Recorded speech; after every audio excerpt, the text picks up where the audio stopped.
கல்பனா, நான் ஒரு கருவி அழிச்சவன். உங்கள் 3 பேர்த்த போட்டு தள்ள எனக்கு ரொம்ப நேரம்லாம் ஆகாது.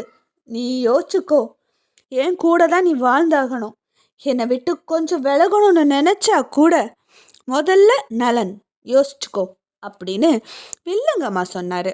இதை கேட்ட கல்பனாவுக்கு பயம் வர அவங்க எதுவுமே பேசாமல் எழுந்து போயிட்டாங்க. கல்பனா நிஜமாவே அவன் ஏதாவது குழந்தைங்களை பண்ணிடுவானோ அப்படின்னு மைண்டுக்குள்ளே யோசிச்சு யோசிச்சு மறுபடியும் மறுபடியும் அவன் சொன்ன அந்த வார்த்தையை யோசிச்சுக்கிட்டே அழ ஆரம்பிச்சிட்டாங்க. மறுபுறம் சத்தம் கேட்டு எல்லோரும் வெளியில் வந்து பார்த்தாங்க. அங்கே ஒரு பையன் உயிருக்கு போராடிக்கிட்டு இருந்ததை பார்த்தாங்க.